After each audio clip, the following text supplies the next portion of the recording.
Louie, your previous film, The Cove, won an Oscar. You've worked for years as a photographer for National Geographic. You've got your career, your legacy, and then you go out every day. You see these, and to make this film, you see this vast carnage, this destruction. There's these amazing pictures where you're surrounded by carcasses of sharks. And I'm just, you mentioned on the way in here briefly that you're here for 2 days, so that means you get a chance to do laundry. And I just wondered, for people here, they might be wondering, what keeps you going? How do you maintain that hope? How do you keep working on this issue? Well, how many people here did see The Cove? Oh, that's good, about half. That's good. Well, that film, they were killing about 23,000 dolphins a year, dolphins and porpoises a year in Japan when we started that movie. Now they're killing about 6,000. So, I don't know, 15,000, animals that we're able to save a year. So to me, it's like, and then the film changes lives. People that see that film, they look at life differently. It's not just about dolphins and whales. People, become vegans after they see that. They look differently at their own pets. It changes your perspective. A normal Hollywood film, it's like, to me, it's like a roller coaster. The producers of Hollywood films say, the audience is $10 in a box of popcorn. That's how they look at you. They're just butts in seats. And I look at people's minds in seats. And I think we can change things. Does it change you? Yeah, it changed me completely. When I started out with National Geographic, the first story I did for them was a story. Can you hear me? No, I think we just lost this. I can lose. I did a story on garbage and recycling back in I started in 1981. It came out as a cover story in 1983. Back then, there was only one mandatory recycling program in America. And I could see that we're throwing out, the single stream stuff that was, takes, incredible amounts of energy. And so I thought, I did the story. It became, it helped get it into public consciousness because it was on the cover and ran 35 inside pages, and people started thinking differently. And I could see that mass media has a chance to change the world. And when I had a taste of that when I was, in my 20s, I thought, well, how can you go back? It's not butts in seats, it's minds in seats, it's minds and hearts in seats. And you have a chance to change every person that you see. A film like this, I don't know, it's hard to look at the world a little bit differently, isn't it? When you see a film and it changes you. It certainly changed me. And I see that we have an opportunity to, Discovery has picked this film up. And they want to do something they haven't done before in the history of their network. Discovery is the largest network in the world. I didn't know this before. But they have like 3 billion subscribers worldwide. They're going to try to get this in front of 1 billion people. They're going to do like a simulcast of all their networks, or a lot of their networks, Animal Planet, they've got like 18 different channels. And it'll be like the ball dropping, for New Year's Eve. They're going to run it around the planet so they can try to get 1 billion people see it during COP21. And then we can have a hope of creating a tipping point. The idea is not just to get it, in front of everybody's important, but you want to get that magic number, whatever it is, 10%. Malcolm Gladwell says 16.5%. But if you can reach that tipping point, you can change, not just people, but a whole culture. But it's also how you tell the story, right? I'm a journalist. I cover environment and climate change, and I know a little bit about this as well. It's really, you have to find new ways of telling a story and ways in which people can connect to the story. Yeah, we do a lot of research, and when I first read about this, it was devastating. It's like, how the hell are you going to tell a story about that people want to see? And so, we started coming in through it because the science shows that people don't change behavior based on what they know. They change it based on what they feel. Then they change their mind based on what they feel. So we start out the film talking about the because you can say, okay, there's 27 birds that went extinct in Hawaii in the last 50 years. It's like just a number. But if you could tell that story about here's the last male of a species singing for a female to never come, it crushes you. And then you start to loosen up. It's like, I look at a film as like a boot camp. You start to take people, wear them down, their resistance, and then get their get their emotion, get them to feel, and then you get them to change their heart. I want another interesting angle in this story that I found is that this partnership that you've got with Leilani Munter, who's a NASCAR driver, coming at the environment from a totally unexpected direction and a totally different trajectory than your own. So how did you two decide to work together on this film?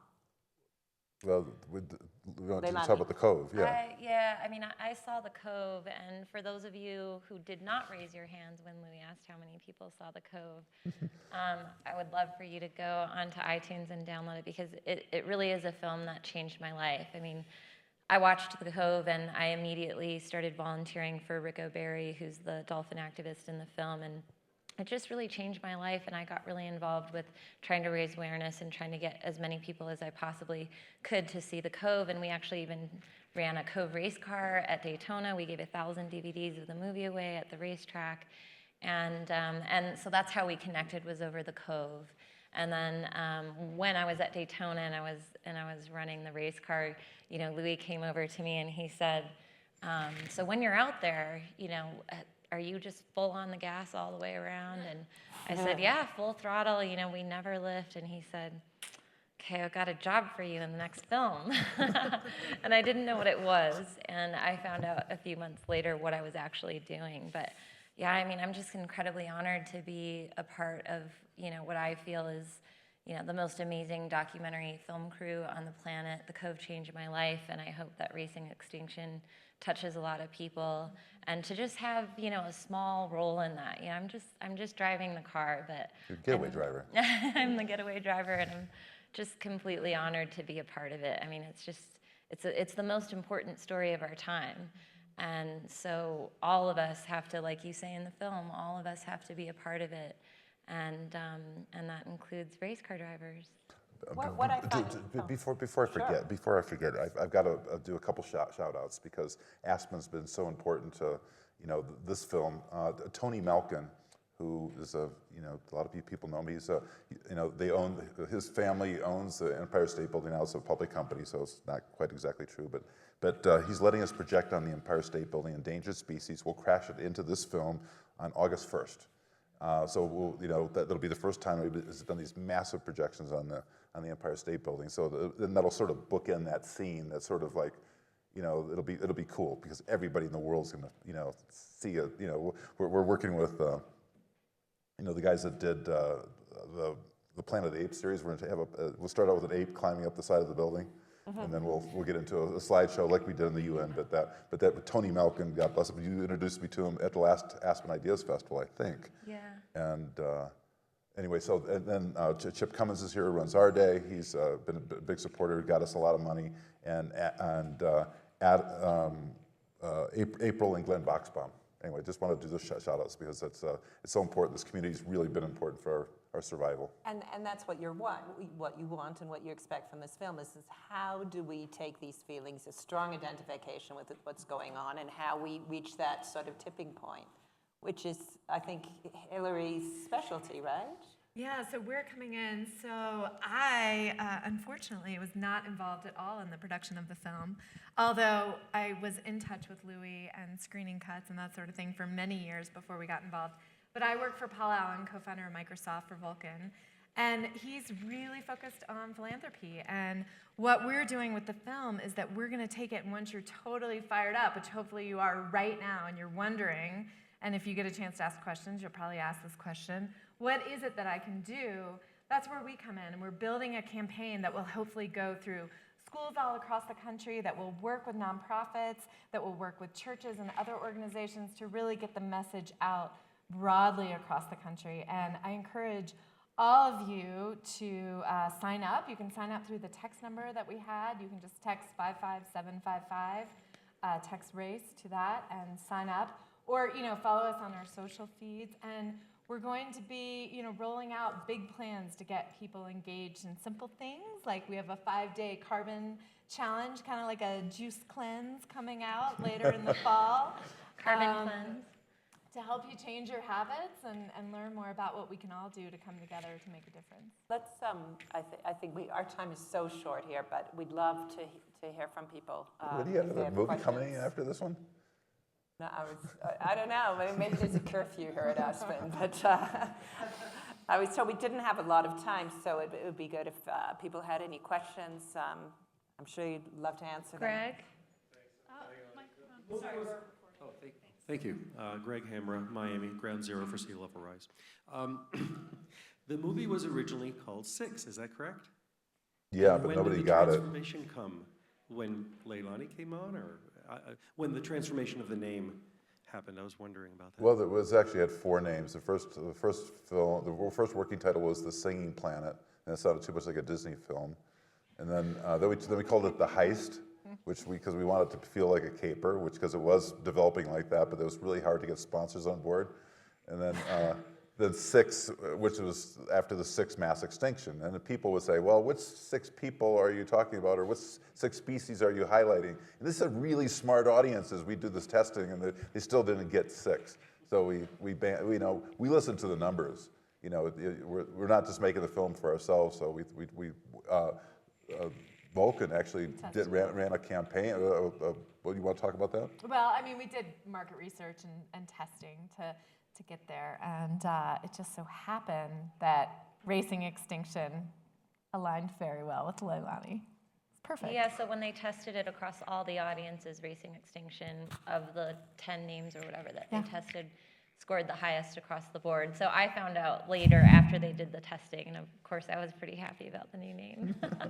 I like it. Are there other questions out there? Yeah.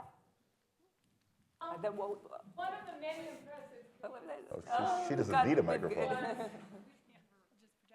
One of the many impressive accomplishments in the film, and you're to be congratulated on all of them, was how impressive the PSA got 80% of the people to stop wanting the shark soup or thing. I mean, that's very impressive for a PSA. And I wonder, are there any more of those types of PSA things planned? Is that culturally dependent? I mean, to have that kind of a change was amazing. So that work is by a phenomenal nonprofit called Wild Aid, and we're working with them on some of our outreach. In fact, we are going deep in China right now to shut down the manta market in Guangzhou that you saw in the film. But we're going to have lots of little videos. I mean, if you go to our website now, we've got a few. And the amazing thing is, partnering with Discovery, they have 32 million Facebook followers. It's phenomenal. Wow. And we're going to be pushing videos out all across the world, using that. Also, I want to mention that the last song in the film is by The Police, Message in a Bottle. We're replacing that Sia. The younger generation will know who that is, but the Sia wrote a song for us, and she's like a 4-time Grammy Award nominee, and it's a beautiful song. Awesome. But that'll be in, with the Empire State Building. Great. So we're still Is there filming. any other questions out there? Away at the back. Yeah, I'm curious.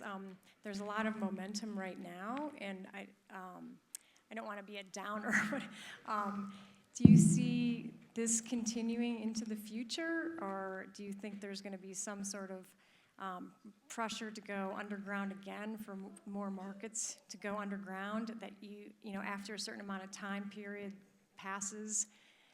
Do you know what I'm saying? Right now, it's very upbeat, and it's very. I mean, I love hearing this at the end of this movie, the upbeat story. But I am always just, worried that it's going to go back underground again. So how do we make sure that it stays banned? How would you address that? Hilary, do you want to talk about that with Sean's work right now? What happened just with the... Yeah, well, we did just hear an amazing story. Sean Henricks was back in Lamacara just about 2 weeks ago and took some former whale shark hunters out snorkeling. And they were underwater and looking at this baby whale shark, totally amazed, minds blown, because, as you see, they've never been underwater. They've never been with the animal and had that experience. And another boat came along and killed the whale shark right in front of them. A baby whale shark. Wow. And that night, they came back just all the more, just determined that they were going to end the hunting in their village. So, I think that as we build awareness around the issue, as we continue to build coalitions, the only way we're going to solve this massive problem is through coalition building. I have nothing but hope for where we're headed.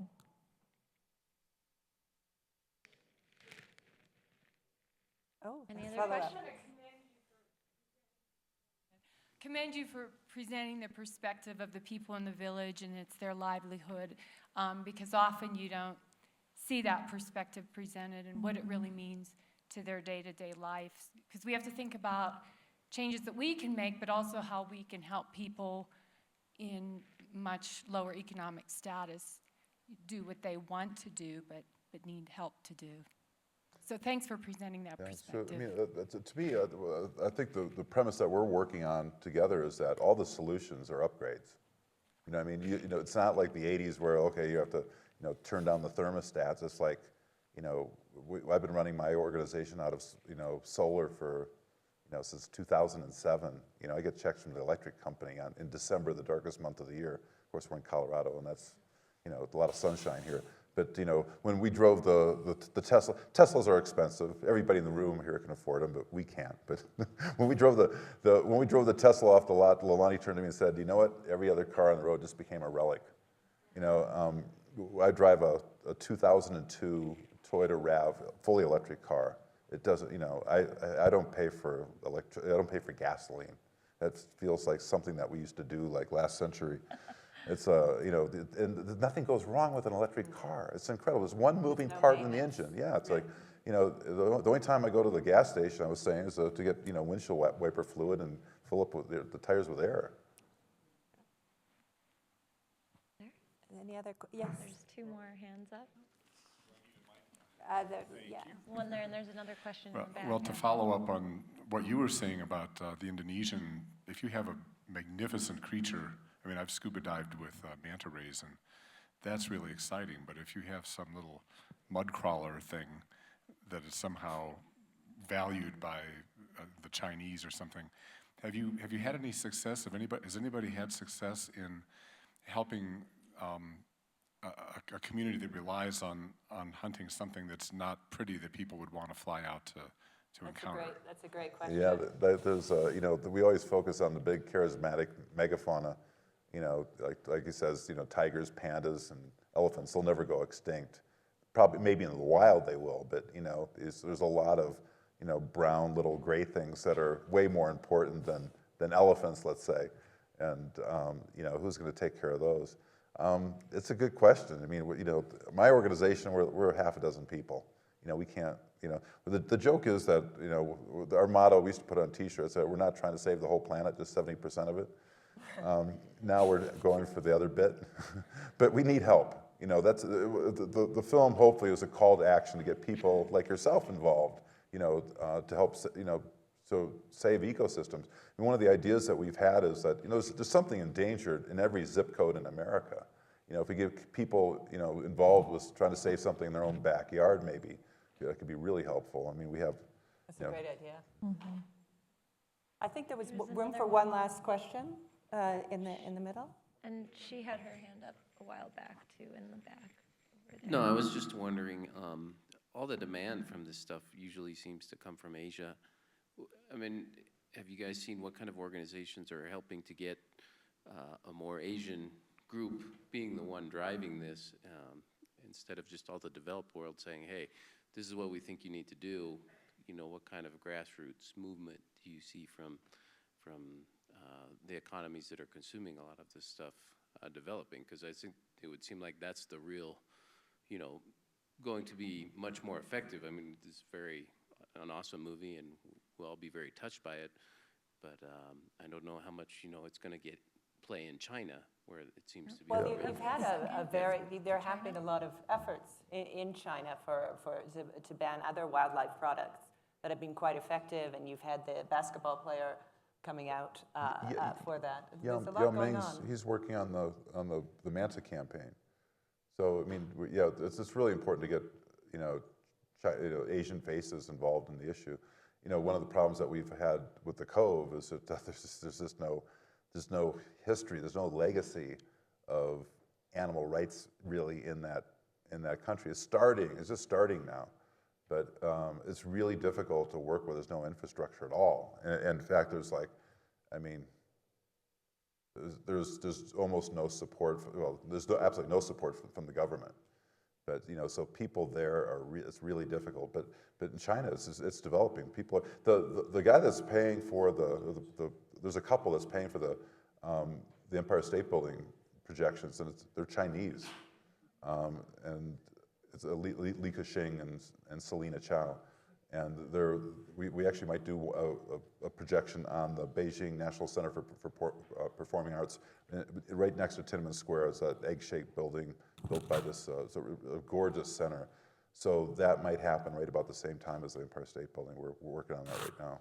And keep in mind it's happening in our backyard as well. I mean, we were just screening Racing Extinction at Earth Day, Texas, and shortly thereafter, there was a bill in place to ban the trade of shark fins being able to cross that state line. I think it became the 13th state to ban shark fins. So that means that there's a whole lot of other states in the United States where it's still legal.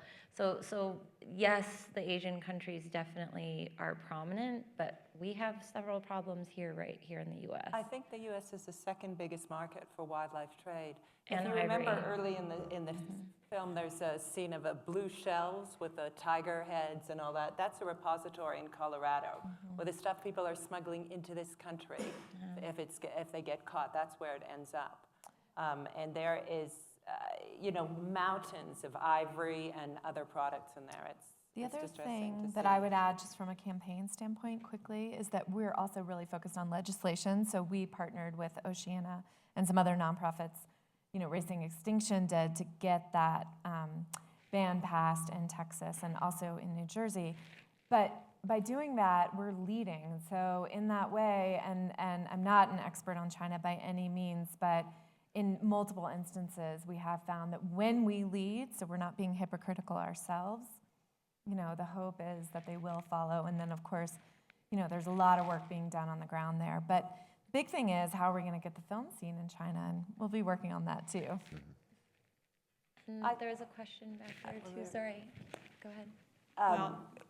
Let's take this last question. I was getting timeout signals from the corner, Okay. which She is, had but raised her let's, hand but like so many times, and we kept skipping over her. but so let's I let's go. Okay, Let's thank get you. to this last I'll one. make myself real quick, yeah.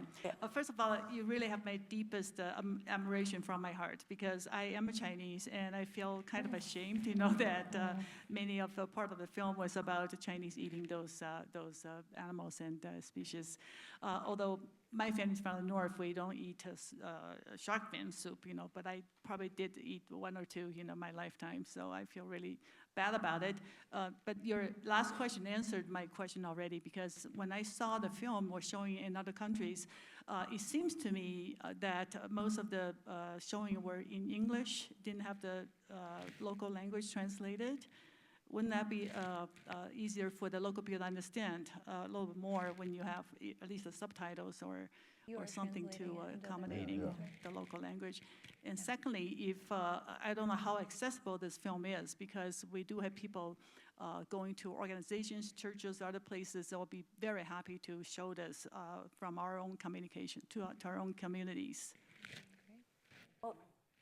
Did you want to talk about efforts to make it more accessible? You were talking about the subtitles, or? Oh, yeah, I mean, it's going to be on Discovery, it's going to be in 220 countries and territories, and it'll be in Mandarin and Cantonese. Actually, the Chinese are really good about taking a film like this and translating it before we even have a chance to do it. The Cove, I think they figured out something like, it's like, when we go down the streets of Shanghai, we're signing autographs on the streets, but that was before we even came out there. Some kids pirated it and had it out way before we did. So thank you all for coming. Thank you. But wait. before you go, I want you all to pick up your phones. Take your phone out. Take your phone out Please and do. text 55755. Please. And 55755 tell your friends. and tell your friends to do that. Race to 55755. Text race to 55755. Thank And then you. we Thank you. can Thank you stay very in much. touch with you. Thank you.